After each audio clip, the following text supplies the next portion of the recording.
নমস্কার বন্ধুরা, আজকে আমি আর একটা নতুন রেসিপি নিয়ে আপনাদের মাঝে হাজির হলাম। আজকে আমি রান্না করব খাসা। এটা আমাদের যশোর অঞ্চলে পাওয়া যায় না, এটা সিলেট অঞ্চলে কক্সবাজার এই দিকে বেশি পাওয়া যায়।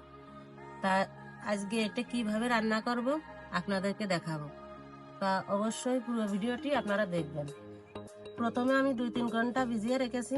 এবার আমি এই খোসাটা ছাড়িয়ে নেব এইভাবে।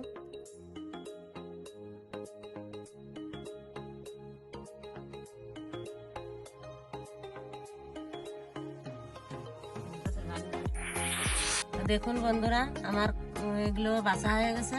আমি এবার রান্না করব, আপনারা দেখুন। আজকে ব্লেন্ডারে আমি মশলাগুলো বেটে নেব। প্রথমে আদা,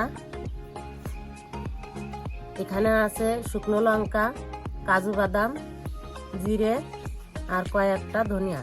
এগুলো আমি ব্লেন্ডারে পেষে নেব।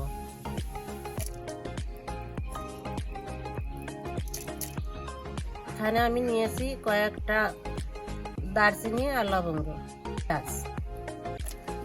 প্রথমে কড়াইতে তেল দিয়ে দেবো, একটা লঙ্কা, দুটো তেজপাতা আর দেবো গোটা জিরে।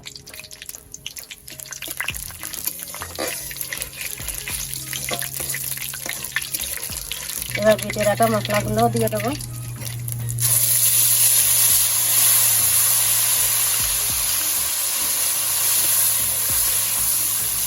হলুদ, লবণ,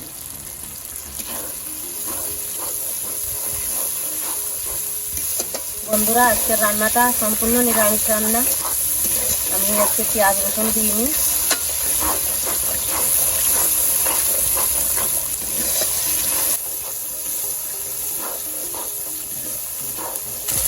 এবার দিয়ে দেবো কয়েকটা টমেটো।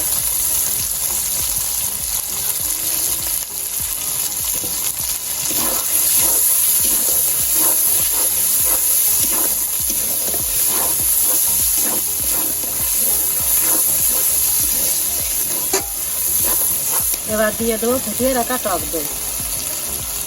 বন্ধুরা আমি তো নিরামিষ রান্না করছি, আপনারা চাইলে পেঁয়াজ রসুন দিয়েও রান্না করতে পারেন, খেতে সব কিছুই সুন্দর লাগে। এটা দিয়ে রান্না করবেন, সেটাই সুন্দর লাগে। মশলাটা আমি ঠিকঠাকভাবে কষিয়ে নিয়েছি। এবার দিয়ে দেবো এর মধ্যে খাসা।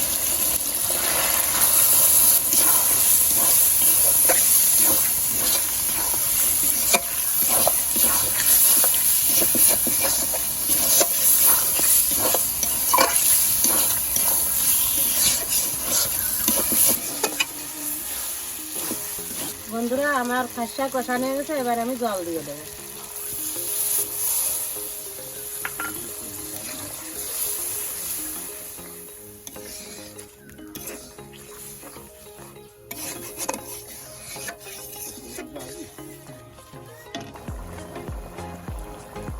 বন্ধুরা একটু চিনি দিয়ে দিচ্ছি।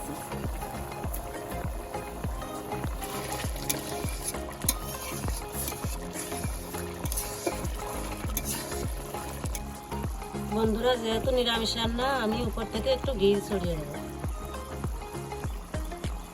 আর একটু দেবো জিরে গরম মশলা গুঁড়ো। দেখুন বন্ধুরা আমার খাসা ঠিকঠাকভাবে গলে গেছে আর রান্নাও শেষ। আমি এবার নামিয়ে নেব।